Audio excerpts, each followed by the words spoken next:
Ciao a tutti e benvenuti al Neven Calling. Questa sera abbiamo ospite Silvia Sardellaro, che è artista visuale. Allora, vogliamo sapere Ciao innanzitutto, ragazzi. ciao, Ciao. e vogliamo sapere innanzitutto come è nata la tua passione per questa arte. Come è nata la mia passione per questa arte? Allora, adesso stiamo parlando di animazione, prima di tutto, però prima di diventare, come si dice in gergo, animator o iniziare a fare corti animati, ho studiato come artista all'Accademia di Belle Arti di Bologna. Tu di dove sei originaria? Sono della provincia di Rovigo, Ah, ok. nata a Rovigo, e ho studiato ad Adria, che è sempre in provincia di Rovigo, ho fatto il liceo classico e poi ho deciso di continuare studiando arte. E mi sono trasferita a Bologna, ho fatto l'Accademia di Belle Arti, vecchio ordinamento ancora. Sì, quando era bello tosto, diciamolo pure. Sì, quando erano ancora 5 anni e c'era una certa interdisciplinarità tra le varie possibilità. Quindi, per esempio, anche se il tuo corso principale era un corso di pittura, ti ritrovavi a studiare anche tutto quello che aveva a che fare, per esempio, con il film, la storia dell'arte contemporanea, la storia dell'arte sperimentale. Un po' a 360 gradi, quindi. Sì, era molto bello perché non c'erano questi compartimenti stagni ok. e c'era molta comunicazione tra le diverse forme d'arte. E infatti la mia formazione è tutt'altro che regolare o lineare. Beh, credo che sia il bello, no? Cioè anche Sì. uno nel percorso può attingere, può conoscere e soprattutto- arricchissi, esatto, può anche esatto. cambiare strada volendo, no? Perché uno può Sì, capire sì, che sì. magari è portato anche a fare qualcosa di differente, no? Sì, infatti per me è stata una delle cose migliori, devo dire, una delle esperienze migliori della mia, non voglio dire della mia vita, ma sicuramente del mio percorso formativo, perché non sono mai rientrata nelle scatole, diciamo. Ti stai stretta, se sei Sto troppo incasellata. stretta nelle definizioni, le definizioni non mi piacciono molto e non le comprendo fino in fondo, perché la vita non è fatta di compartimenti separati, tutto è connesso in un certo senso, c'è sempre una interrelazione tra un ambito e l'altro, e credo che fosse proprio quello il motivo per cui ho deciso di studiare arte, perché non mi interessava o non sono mai riuscita veramente a far parte di una società dove le cose devono essere definite Sì. in un certo modo. Certo. Non sono fatta Dove così. parti per studiare quello sapendo che andrai a fare quello, lo fare per tutta la vita e via dicendo. Sì, infatti ho cambiato tanto. Esatto. Sì, perché infatti questo è stato il tuo primo viaggio, cioè sei andata a stare a Bologna e dopo... E poi ho vinto una borsa di studio Erasmus e sono andata a Berlino a studiare all'Università Weissensee di Berlino per inizialmente 6 mesi, e ho fatto i primi 6 mesi nel dipartimento di pittura e poi ho deciso di prolungare, sono rimasta altri 3 mesi e mi sono spostata al dipartimento di scultura, dove effettivamente questa comunicazione tra le diverse forme d'arte si vedeva ancora di più, perché in questo dipartimento, che è formalmente scultura, è dove poi alla fine mi sono trovata con artisti che, per esempio, nell'ambito di scultura in realtà fanno sound sculpting, per esempio scultura sonora, e quindi lavorano con cioè sostanzialmente fanno musica elettronica, però magari utilizzando, io adesso non me ne intendo, però per me era interessante vedere come, non so, prendevano vecchie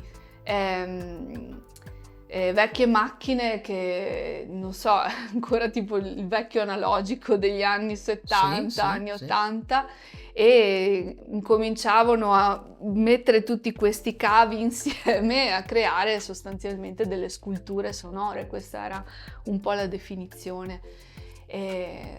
Quindi a scultura poi alla fine si faceva un po', cioè vorrei dire così, non è tanto la tecnica quanto quello che tu vuoi fare, pensi a quello che vuoi fare, pensi al tuo progetto e a seconda di quello che vuoi fare cerchi la tecnica che ti servirà Sì, per arrivare certo. Ottimizzato proprio. Esatto, sì. Beh, molto interessante questa cosa qua. E dopo questo percorso, diciamo, sei stata 6 mesi, 3 mesi, hai fatto questa specializzazione.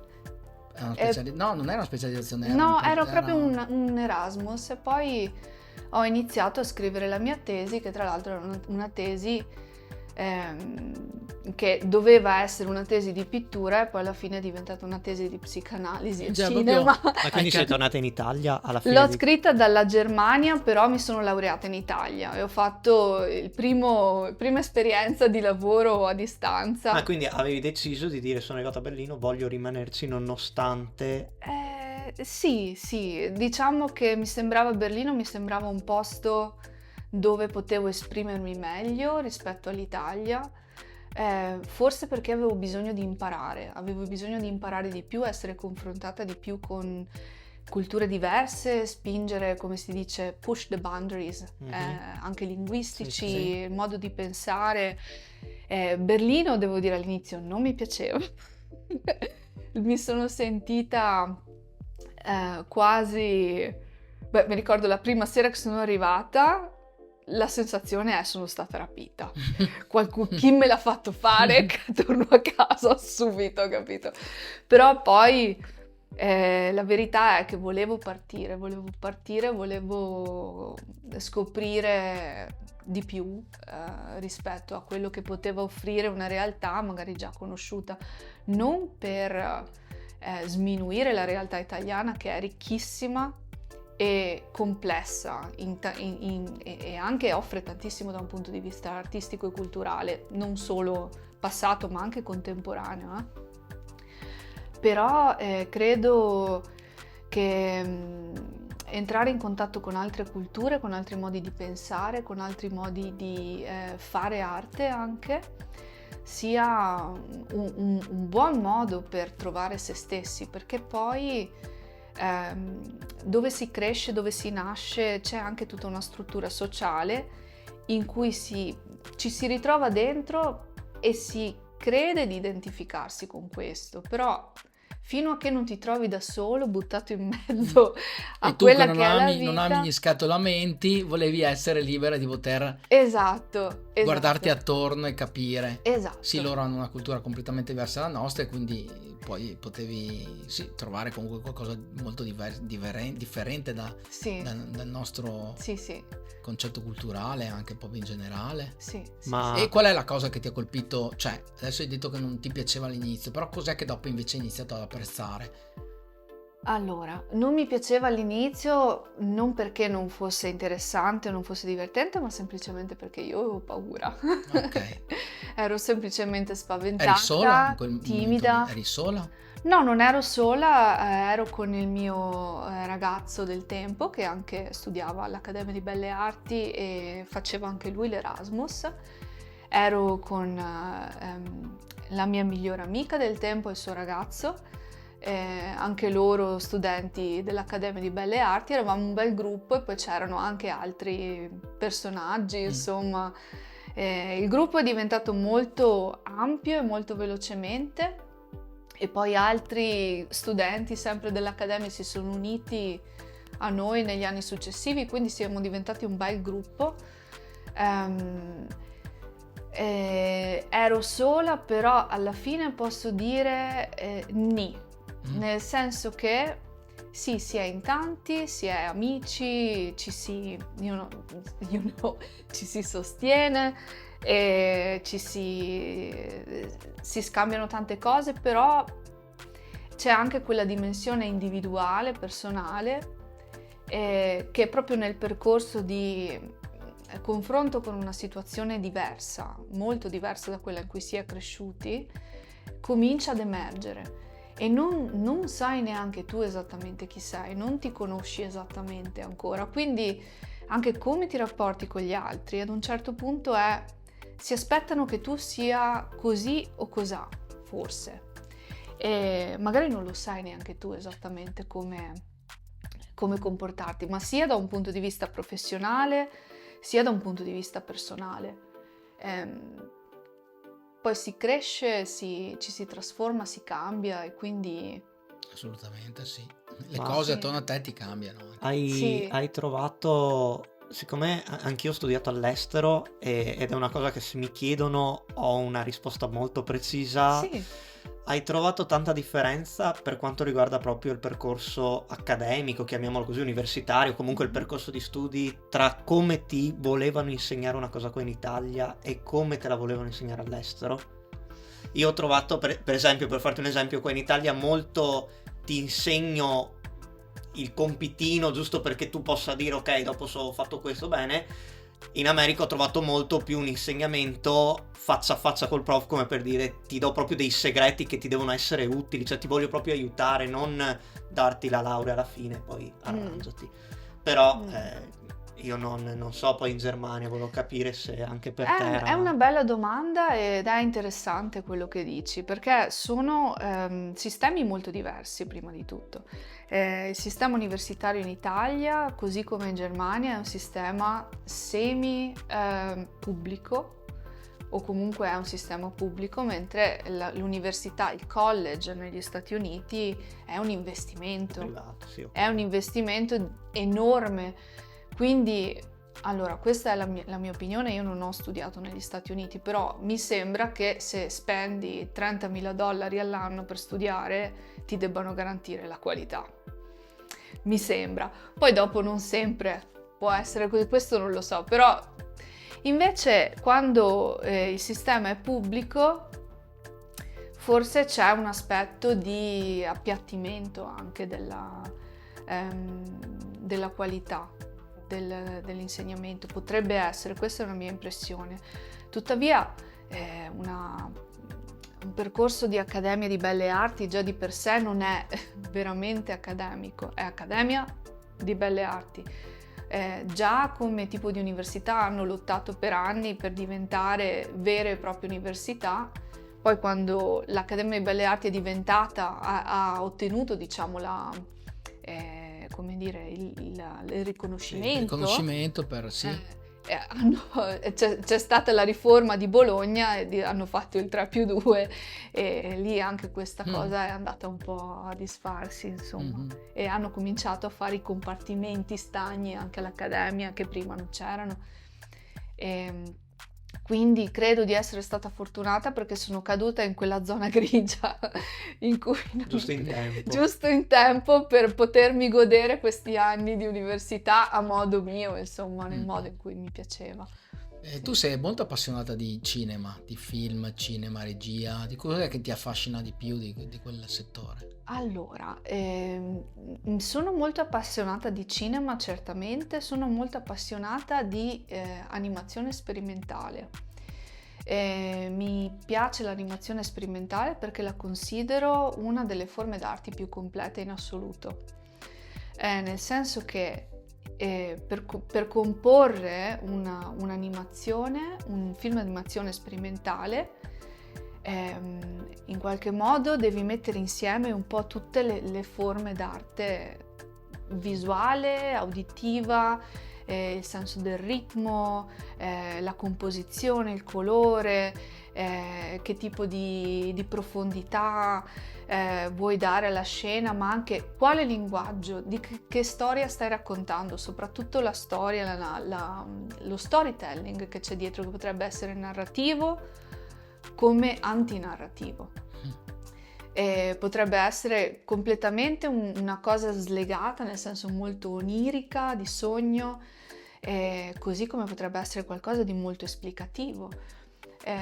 Mi piace perché puoi giocare mi ricordo un libro che ci hanno dato al college, all'università a Londra, dove ho studiato poi animazione. Quindi dopo Berlino, dopo la parentesi Berlino, tu sei andata a Londra? Sono andata prima in Repubblica Ceca e ho fatto un workshop di animazione alla Filmova Scola Zlin, appunto dove sono andata praticamente ad esplorare proprio gli albori dell'animazione tradizionale, che comunque i paesi come la Repubblica Ceca, anche la Russia, comunque altri paesi hanno una grandissima tradizione per il puppet animation. Ah, ok, quindi erano le animazioni dei pupazzetti, insomma. Sì, esatto. Come può essere La sposa cadavere, quella esatto, oppure... Tim Burton, sì, poi esatto. Poi Tim Burton chiaramente è un'evoluzione dell'animazione. Sì, anche Wallace e Gromit. Wallace e Gromit, a me sì. piace da morire le animazioni di Wallace e Gromit. Wallace e Gromit è tra l'altro la mia mentor, sì. che avevo a Londra, sì. che si chiama Asa Lukander. Ai tempi lavorava a 12 Foot 6 e mentre lei lavorava lì è stata la mia mentore di animazione, poi adesso è art director da 6-7 anni all'Artman Studio, e sì, grandissima, grandissima. Fantastici, sì, veramente. Quindi sei andata in Cecoslovacchia, mi hai detto? No, in Repubblica Ceca, scusami. Repubblica Ceca. E dopo questa parentesi sei andata a Londra. E dopo con l'animazione che sono riuscita a realizzare lì, che è stato il mio primo corto animato, Sand Animation, Sabbia. Quindi con la sabbia. Ho fatto la application, o come si dice, mi sono candidata per il corso di, insomma, postgraduate, un master di animazione alla Central St. Martins, e sono passata, è stato grandioso, e quindi ho fatto un corso fantastico, intensissimo, di un anno a Londra, dove appunto mi sono staccata anche dal gruppo di amici artisti per un periodo, e mi sono ritrovata completamente sola, con la mia concentrazione completa, quasi tagliando fuori completamente tutto quello che c'era al di fuori dal solo fare animazione. Ero proprio presa al 100% su quello. Sì, senza dovermi preoccupare, oddio come arrivo alla fine del mese, perché comunque lì ero riuscita a mettere da parte qualcosa, prima di tutto, e lì devo dire i miei genitori mi hanno anche aiutato, perché hanno capito che non c'era alternativa, cioè proprio non esisteva, mi dovete dare una mano qui, e quindi ti hanno supportato, cosa che è molto bella. È una cosa molto importante, sì. E già lì facevi animazioni con la sabbia o con altri materiali? Cioè, come hai iniziato? Perché so che tu hai una predilezione per la sabbia. Sì, ho una predilezione per la sabbia e anche per tutta quella che è quell'animazione come painting on glass, per esempio, pittura su vetro, le tecniche tradizionali, proprio le tecniche dove lavori con la materia, dove lavori con la matericità anche del movimento. È quello che avrei voluto fare, avrei voluto continuare a lavorare così come un artista, però quando tu studi animazione poi l'idea è entri nella industria, ok? È chiaro. Io ho studiato animazione 2D nell'ultimo anno in cui poi ci sarebbe stata l'esplosione del 3D. Io posso dirlo guardando la camera, a fare 3D faccio schifo, proprio lo ammetto. Quindi sei rimasta bidimensionale, diciamo. Sì, bidimensionale, che poi non è così bidimensionale, certo. Però sono rimasta con l'animazione tradizionale. Sì. Sì. E sì, per ritornare alla tua domanda, quello che mi appassiona di questa forma d'arte è che è una forma d'arte completa a 360 gradi. Include la musica, include il ritmo, include il colore del suono, include la sinestesia, se vogliamo dirlo, include la capacità di disegnare, ma la capacità anche di comprendere il movimento, se si tratta di character animation, anche di psicologia, perché comunque nel momento in cui tu crei un personaggio e lo fai muovere, devi avere un'idea di come si sente in qualche modo. L'animatore alla fine è l'attore nascosto dietro il personaggio. Assolutamente sì. Quindi è interessante. Io non amo essere molto davanti alla videocamera. Quindi questa è la cosa migliore, no? Mi piace esatto, è la stare cosa dietro. Nel backstage. Esatto, sì. Sei lì, ma non sei lì. Esatto. E invece attualmente dove hai deciso di essere con la tua base, dove sei fissa adesso? Intendi dove vivo Sì, adesso? sì, esatto. Vivo ancora a Berlino adesso. Quindi sei tornata nella prima città che ti ha ospitato? Sì. La seconda è perché la prima era a Bologna. Sì, no, la prima all'estero, volevo dire. All'estero. Esatto. Ma dopo Londra sei tornata subito a Berlino oppure ci sono state altre tappe? Allora, dopo Londra sono tornata a Berlino e poi sono andata anche per un anno a lavorare a Venezia, che è stata anche un'altra bellissima esperienza. Con Studio Magoga, che è uno studio appunto basato a Mestre, e abbiamo fatto insomma un bel lavoro. C'è qualcosa quindi che hai un bel ricordo di questo periodo? Sì, qualche lavoro che ho un bel ricordo di lasciato... questo periodo. Abbiamo fatto un lavoro insieme anche con questa illustratrice Nina Fuga, e abbiamo fatto un'animazione per Max Mara. È stato molto, molto bello. È stata una bella esperienza lavorare per una volta non da sola, ma con un team. Quindi un diverso modo di lavorare. Per me forse non così facile, perché non ho mai avuto questa fortuna di avere collaboratori in uno studio vero e proprio. Quindi è stata un'esperienza che mi ha fatto capire tante cose, senz'altro, ma anche di come funziona un po' di più l'ambito più commerciale. Ecco. Certo. Sì, e devo dire che forse quando hai un'impostazione da artista puro e duro, avere a che fare con il mercato è un'altra cosa. Le esigenze diverse, sì, è complicato. Sì. Complicato, sì, senz'altro. Ci sono tutti aspetti che quando sei un artista anche emotivamente non certo. pensi a queste cose. Quando sei artista fai e basta, perché ti viene dal cuore, lo devi fare. Invece, e poi dopo sì, insomma, vabbè, lasciamo perdere sta parte qua. E quindi dopo sei tornata a Berlino, dopo Venezia. E dopo Venezia sono tornata a Berlino. E perché hai detto no, adesso torno? Ne avevi viste un bel po' di città e quindi hai scelto proprio volutamente di dire no, voglio andare ad abitare a Berlino? O hai ricevuto qualche offerta di lavoro? Come... No, allora, diciamo che il mio periodo con lo studio Venezia si era concluso. Poi quella era una fase della mia vita dal punto di vista personale molto complessa. E quindi ho avuto anche insomma dei problemi di salute.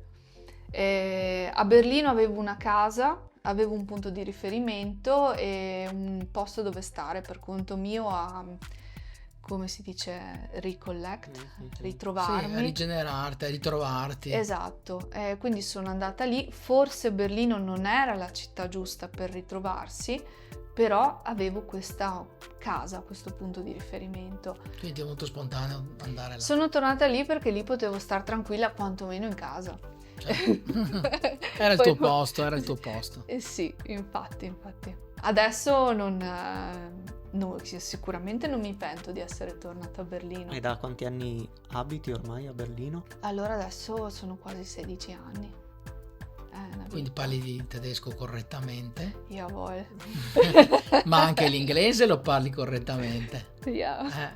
Insomma, già questo nella tua vita ti ha dato una possibilità di comunicare eccezionale, secondo me, no? Sì. E negli ultimi anni ci sono stati dei lavori che ti hanno fatto crescere, degli step, o dei lavori anche che ti hanno dato dei problemi e ti hanno fatto magari fermare, che ti hanno fatto riflettere su quello che stavi facendo, cioè che ti hanno messo in crisi magari? Sì, è una bellissima domanda questa.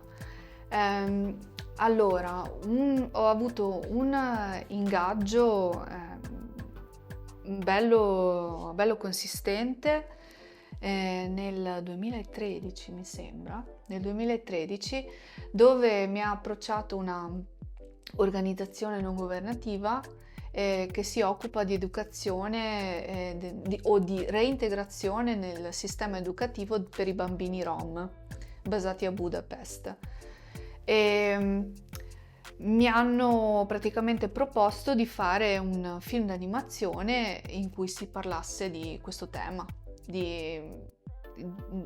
diciamo dell'importanza di reintegrare nel programma di educazione mainstream i bambini che sostanzialmente vivono una certa emarginazione.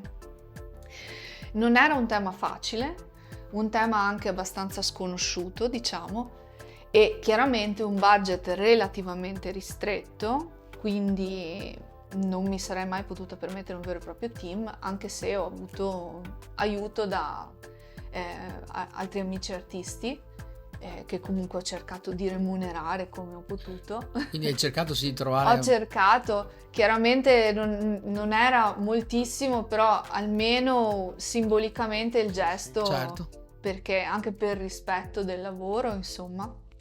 Però questo progetto è stato interessantissimo.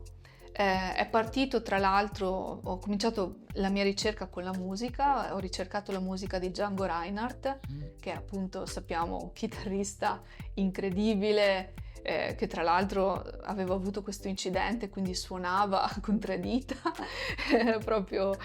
Siamo partiti da questa musica e poi io volevo usare la sua musica, però chiaramente non avevo i diritti. E allora, primo scoglio, che cosa faccio? Comincio a fare ricerca e trovo che la nipote di Django Reinhardt abita a Berlino. Allora vado... No, così. Suono il campanello praticamente e le parlo del progetto, lei è entusiasta, decide di partecipare con me, così scrivo la storia anche con la collaborazione o con l'aiuto di una ricercatrice basata a Lisbona, che si occupa proprio di questo tema dei Rom, dei gruppi Rom. E niente, quindi ho scritto il testo, l'ho fatto revisionare sia da lei sia dalla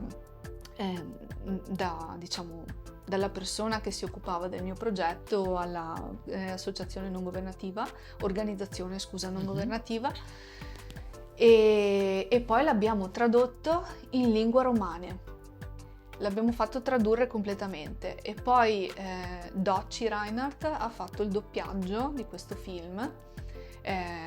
Abbiamo fatto tutta la parte audio e sulla base dell'audio ho sviluppato poi tutto quanto, dal character design alla colorazione, abbastanza impegnativo, compositing, montaggio, stop motion, ecco qua. E alla fine chiaramente è durato molto molto più a lungo di quello che sarebbe dovuto.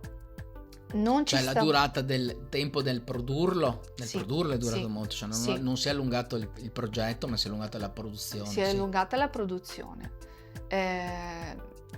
Non ci stavo dentro con il budget, quindi facevo 3 lavori alla volta, cioè durante la settimana lavoravo all'animazione, nel fine settimana lavoravo come barista e la domenica come cameriera dall'altra parte, e alla fine, quando finalmente ho concluso il progetto, il mio corpo ha detto: sai che c'è? Sì. E ho avuto un burnout, una sorta di... Sì. E quello è stato l'inizio di una serie di anni veramente, veramente duri. Però il lavoro come è venuto fuori? È venuto fuori molto bene, secondo me. Però non ero in grado purtroppo di promuoverlo come avrei dovuto. Non sono riuscita a starci dietro, non sono riuscita a mandarlo ai film festival, purtroppo, però è stato proiettato alla giornata per i diritti umani a Cagliari, grazie ad una collega, amica che si trova a Cagliari, una curatrice, Micaela Deiana. E poi sono riuscita a farlo vedere a un film festival ad Alba Iubia, spero di non dirlo sbagliato, e al Tricky Women, che è un film festival di animazione dedicato all'animazione al femminile che si tiene a Vienna. Quindi sono riuscita, insomma, a farlo vedere un pochino, però non sono riuscita a rendere giustizia a tutto questo lavoro, perché dopo immagino. 2 anni scade, diciamo, il termine e non si può più mandare ai film festival, purtroppo. Che è una cosa che per noi artisti, se anche in altri magari settori, è una cosa ricorrente, il fatto di studiare un progetto bello, farlo come noi possiamo realizzare una canzone, ok? Poi lo step di sì, metti n migliaia di euro per farti pubblicità, lì ti fermi e dici però il mio progetto è comunque bello, sì, ma non lo vede nessuno, come fai? E quindi vero. è uno step che sì, le conoscenze ti fanno perdere un po' tempo, nel senso che intanto lo do all'amico che lo può mettere su di qua, di là, però dopo puoi rimanere con col dubbio, ma se avessi fatto di più a livello comunicativo per farlo vedere. Bravissimo, sì. O magari tante volte si vedono dei progetti che, non per sminuirli, ma dici cavolo, potrei farlo anch'io, ma quel progetto ti arriva a te perché quello che l'ha fatto ci ha speso di più nel dopo, nella promozione. Oppure ha delle strutture dietro che lo aiutano più pesanti, certo, o è anche più, cioè io ammiro molto le persone che sono in grado di autopromuoversi, perché comunque ci vuole anche una certa strategia, bisogna essere in grado di capire anche come mettere, quando mettere, che cosa mettere, su quale social, su quale piattaforma. Sì, è un secondo lavoro. È un secondo lavoro. Esatto. E richiede tantissima energia e secondo me capacità veramente organizzativa e strategica. E forse quella è la parte dove io non sono arrivata. Non solo tu, siamo in tanti, cioè, non solo arrivata. tu, siamo in tanti. Ma credimi. una domanda che ti volevo fare in tutto il tuo percorso, che quindi è stato anche vario, seppure hai seguito bene o male il tuo obiettivo, però hai viaggiato per nazioni differenti e tutto, nella sua complessità, ritieni di aver incontrato delle difficoltà aggiuntive perché eri donna? È una bella domanda. Perché adesso se ne parla molto della donna nell'ambito lavorativo, Sì. C'è chi dice la donna deve fare il doppio del lavoro, c'è chi dice invece con la metà basta mettersi, farsi vedere un po', cioè ci sono 1000 teorie, ma nell'ambito tuo artistico, ma poi artistico nel tuo settore, perché artistico può essere anche la cantante pop star e quindi è un'altra cosa ancora. Quindi nel tuo percorso ritieni di aver avuto lì non mi hanno visto bene perché magari ero una donna e c'erano solo maschi, il mio team era solo, cioè non lo so, qualsiasi cosa. Allora, è una domanda interessantissima. Una domanda complessa che probabilmente richiederebbe un intero podcast solo per questo. Allora, posso dirti prima di tutto che non c'è una risposta sola, perché questo dipende da dove ti trovi intanto, perché non tutti i posti rispondono allo stesso modo, anche non tutti i paesi rispondono allo stesso modo, non tutti gli ambienti sociali rispondono allo stesso modo. Posso dire che come donna mi è capitato molto spesso di rendermi conto che magari l'interesse che poteva essere rivolto verso di me non era sempre genuino rispetto al contenuto del mio lavoro, ma poteva essere interesse magari di altro tipo, o semplicemente, sai, quelle cose mezze dette, mezze non dette che ti fanno capire sì, la possibilità c'è, però magari qualcosina in cambio, capito? Certo. Quello è chiaramente successo. E questo succede in tutti i paesi. E questo succede, tutto mondo è paese. Su questo possiamo dirlo sicuramente. Però io parlo come donna e ti dico la verità che non sono sicura al 100% che un uomo non si ritrova in situazioni del genere. Dipende dagli individui, dipende dalle intenzioni. E chi ha il potere? E chi ha il potere in quel momento? Esatto, dipende anche dalla posizione, dal gioco di potere. Io non sono d'accordo con il vittimizzarsi, nel senso, perché sono donna, allora no. Non credo sia questo, credo sia prima di tutto un'impostazione mentale. Quanto tu come donna ti fidi di te stessa, ti fidi del tuo contenuto, del tuo lavoro, ma anche quanto sei disposta secondo me, a rinunciare a volte. Nel senso che se ti rendi conto che una situazione è malsana, fra virgolette, potresti andare avanti magari professionalmente, però richiede magari una perdita di integrità. E questo non riguarda solo le donne, è veramente proprio una questione di integrità. Una persona se la sente quando ti viene richiesto di dare più di quello che sei disposto a dare e lì decidi, dici ok, scelgo di non compromettere la mia integrità e rinuncio a questa possibilità. Certo, ma sì. È una scelta. Sì, cioè, sono scelte personali. Sono scelte personali. Posso dire che in generale mi sembra che l'impostazione della società moderna in cui viviamo sia una società forse basata un po' troppo sull'apparenza, basata un po' troppo sulla... come si può definire? Sul vantaggio, no? Una cosa molto transazionale che è corretta da un punto di vista del mercato, però dipende qual è l'oggetto della transazione, sì, esatto. Capito? Sì, perché sì. Il mercato va bene, la transazione va bene, cioè servizio in cambio di pagamento, cioè quello ci sta, però poi quando devi dare della tua personale integrità come persona, come uomo, come donna e come tutto ciò che c'è oltre all'uomo e la donna, questo non... Però non sono d'accordo con nessuno che si vittimizza o che usa questo senso di vittima. Sì, per passare dalla ragione, dalla parte della ragione. Che urla e piange al lupo, cose così, per avere qualche vantaggio. Certo, quello non credo sia giusto, perché vorrei dire solo un'ultima cosa su questo, perché quando c'è una persona che sta veramente male e ha bisogno di aiuto e dà voce a questa difficoltà, siccome ci sono troppe persone che urlano e piangono per ottenere qualcosa, le persone che lo fanno quando ne hanno veramente bisogno non vengono capite. Sì. Quindi questa falsa vittimizzazione, che succede molto purtroppo, penalizza chi veramente ne avrebbe bisogno. Penalizza le vere vittime, sì. Soffoca la voce delle vere vittime. Sì, questo può essere assolutamente vero. Sì. E ascolta, dopo questo burnout che hai avuto, quanto è durato? Cioè, quando è che ti sei rimessa in gioco? Perché dopo succede, no? Quando c'è la passione è solo questione di tempo, ma prima o poi ci si rimette in gioco. Sì. Allora, è stato prima di tutto un percorso interiore. È stato un percorso di mi spiace dirlo, ma di silenzio e di meditazione per parecchio tempo. Un percorso di, come si suol dire, surrender.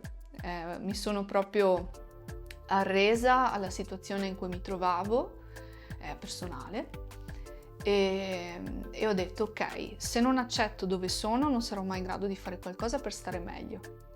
E quindi ho proprio accettato al 100% e ricordo proprio questo giorno in cui ho passato l'intera giornata in casa solo a meditare e a stare con me stessa. E poi finalmente il giorno dopo, in questo stato di pace ma anche di svuotamento, ho deciso ok, adesso ricomincio. E ho semplicemente ricominciato un passettino alla volta a ritornare in mezzo alle persone, a vedere di nuovo, insomma, ad avere un po' più di socializzare. E poi ho incontrato il mio attuale marito. Ci siamo incontrati a Berlino, a Kashmir Radio, che è questa radio sperimentale, bellissimo, quindi ci un stava, posto bellissimo. Esatto, ci stava il posto allora. Che sì, appunto, dove l'hai incontrato nel posto giusto. Dove Gin ha il suo show radiofonico, però io ero lì per caso e anche lui quel giorno lì era lì per caso, ci siamo incontrati e abbiamo cominciato a parlare. Ho capito che fin da subito ho capito che era forse l'interlocutore che mi era mancato tutta la vita. E quindi da questo discorso, e tra l'altro interessante perché l'interlocutore non parla la mia lingua d'origine ma parla inglese, quindi abbiamo parlato inglese. E lui è americano? Lui è americano, infatti. Ho ritrovato molto della mia identità che era andata persa e dispersa in tutto questo marasma di confusione che c'è stato dopo questo burnout, insomma.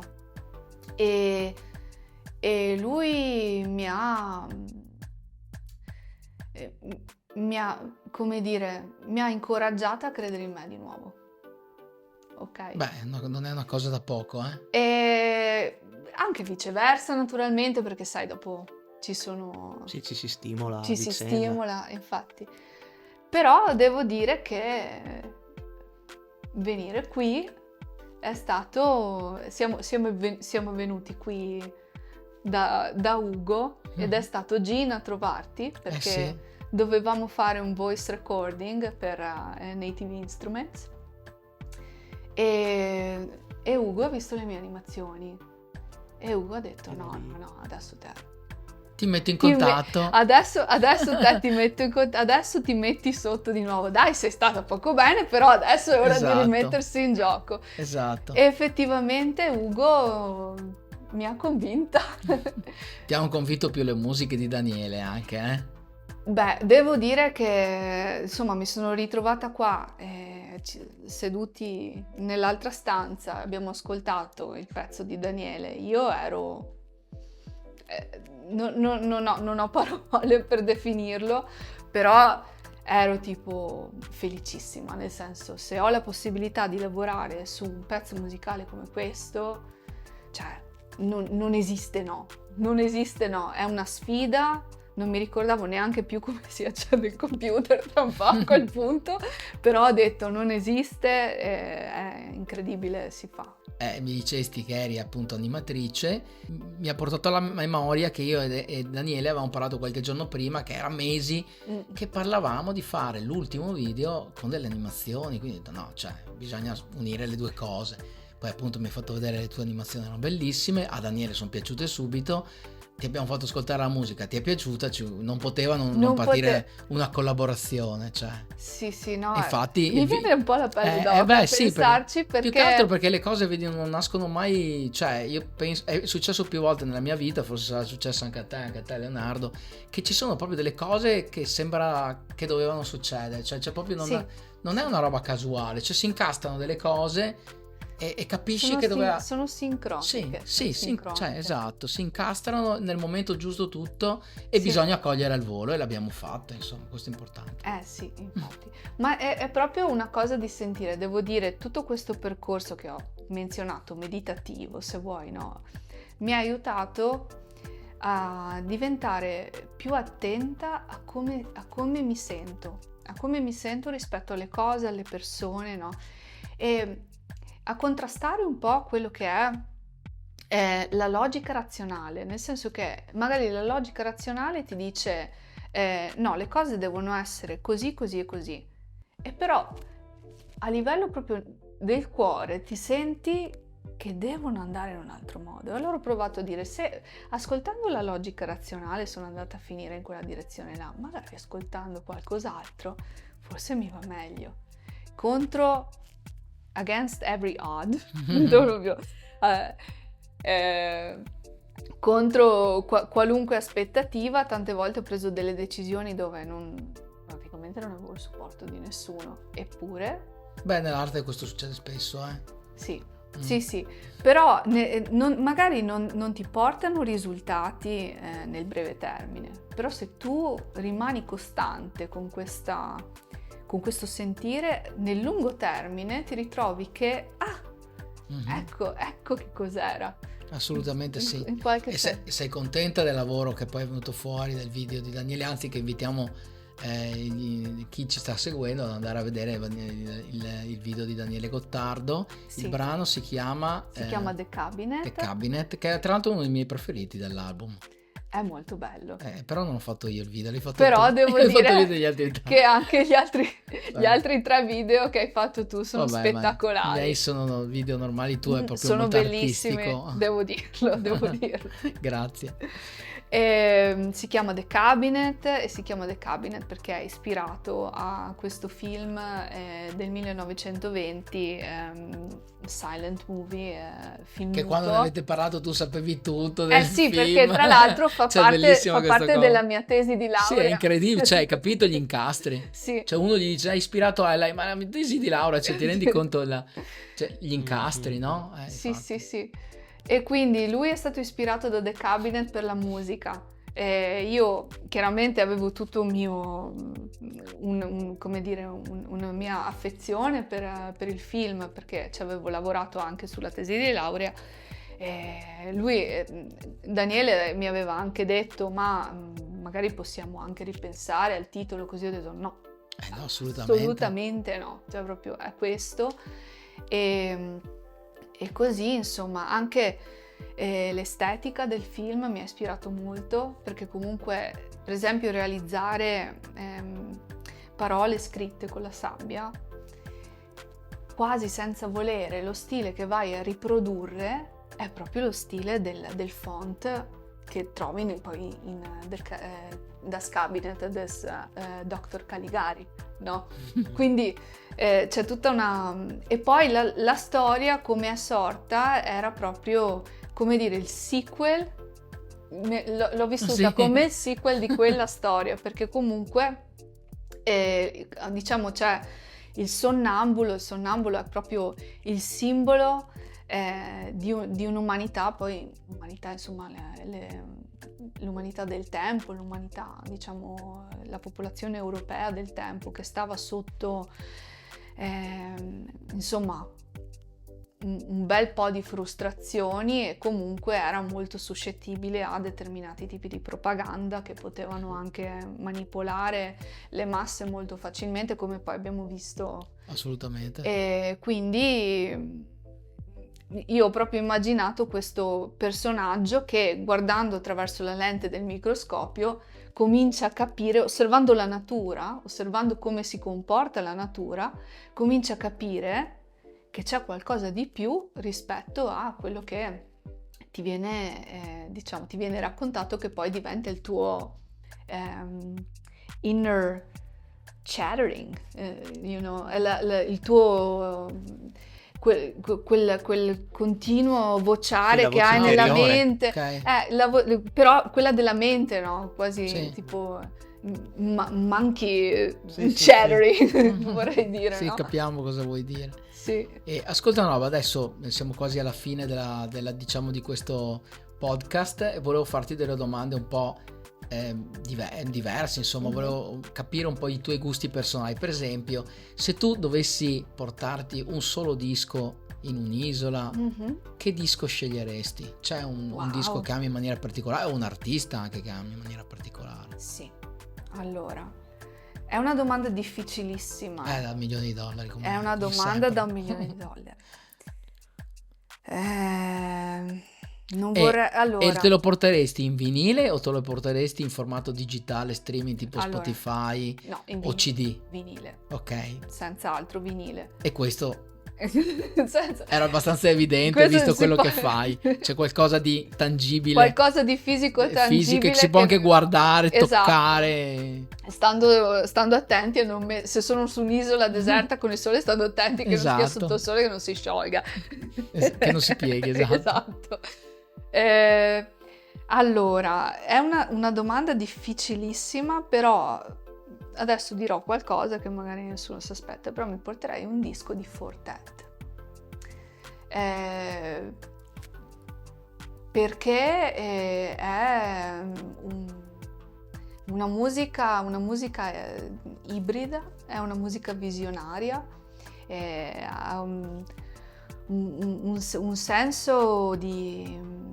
Mi trasporta in un'altra dimensione, quasi un varco dimensionale per me. Poi e ci puoi fare i video, tra l'altro, ci puoi fare le animazioni. Esatto. Nella sabbia, perché in mezzo all'isola deserta. Potresti fare solo animazioni di sabbia nell'isola deserta, quindi ho trovato il meglio. Ho trovato e un film invece? E un film... anche questa è una bellissima domanda. Beh, penso che mi porterai 8,5 di Fellini. Penso che mi porterai 8,5 di Fellini. Gran film. Ma io invece, per chiudere, ti volevo chiedere una cosa di questo tipo. Dato che sei a Berlino da tanto tempo e Berlino nell'ambito musicale ha una delle storie di clubbing più importanti al mondo, certo. Tu e tuo marito sì. frequentate o avete frequentato i club storici di Berlino, che ci sono ancora adesso, che a Berlino è ovvio che c'hanno tutto il loro movimento, quindi è ovvio che se uno viene una settimana in vacanza a Berlino e magari non è appassionato di quella musica, non è che per forza va in un club, però viverci per così tanti anni, magari c'è la serata che gli amici ti portano e riscopri, perché comunque sei in un fulcro del mondo a livello di c'è qualche club. È vero. Io sono stato, non è il mio genere, che lava molto la techno, l'industria, così non è un genere che seguo, però a Berlino ci sono stato più volte, mirato, perché ho detto voglio vedere perché c'è questa importanza qui, quindi da uno che ci abita volevo chiederti. Allora, questa probabilmente è una domanda che Gene risponderebbe meglio di me. Lui ha sicuramente frequentato molto di più la scena notturna. Io sì, l'ho fatto, ho visitato un po' tutti i club, però sono quella che non è così interessata alla scena notturna. Diciamo che mi piace andare a ballare, però non sono una di quelle persone che può stare nel club 3 giorni di fila.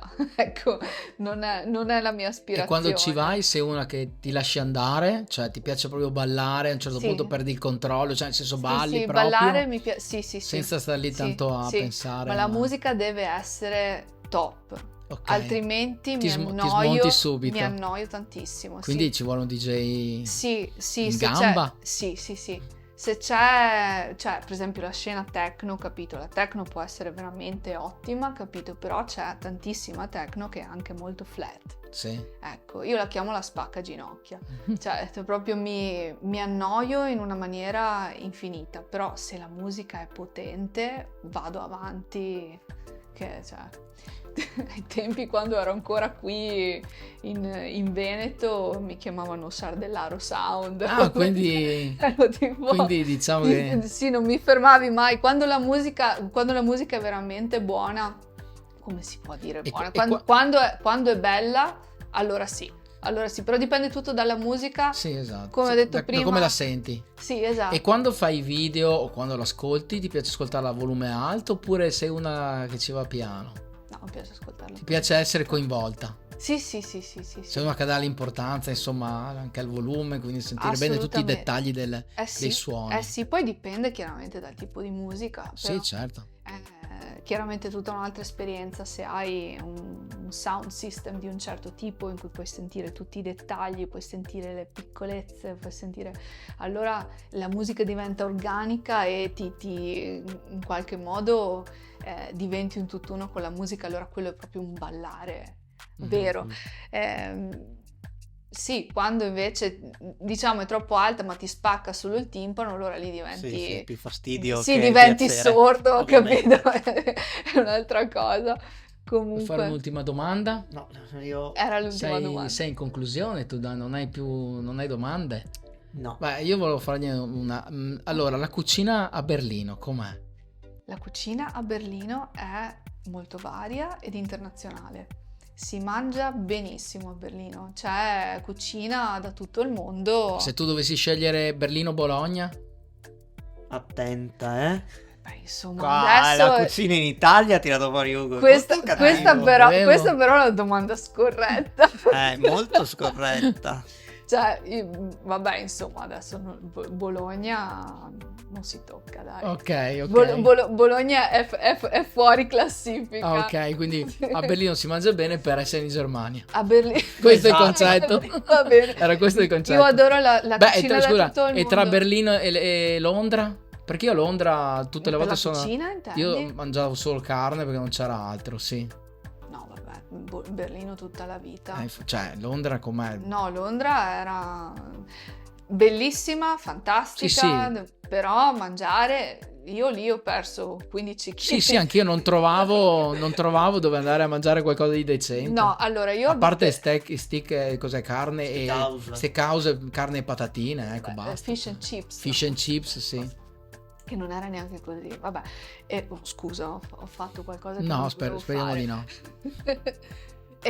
Guarda, io abitavo a Brick Lane, che è questa zona dove ci sono tutti i ristoranti indiani. A Londra, lì puoi dire che l'indiano è proprio come top. Si deve, top. Beh, mangi il tandoori più buono del mondo. Poi chiaramente se sei in India sarà ancora più buono, però per quello che ho provato io era veramente buono. Però no, allora tra Londra e Berlino tutta la vita. Tra Berlino e l'Italia... Beh, possiamo dire tra tutto il mondo e l'Italia è meglio l'Italia. Esatto. Almeno la cucina. Infatti quella non si tocca. Infatti, la cucina italiana non si tocca. Bene. Rimane top. Bene. Ti ringraziamo di essere stata con noi. Grazie mille. Grazie a voi. Mi raccomando, andate a vedere i video delle sue creazioni perché sono veramente fantastiche, quindi non vi posso che consigliare altro. Per il momento non ci sono social media, però c'è il sito che è www.studiosintagma.com, che ve lo metteremo qua in descrizione del video e quindi troverete anche il link tutto. dei video. Esatto. Sì. Grazie mille ancora. Grazie mille Grazie a tutti. ragazzi, grazie dell'invito. Ciao.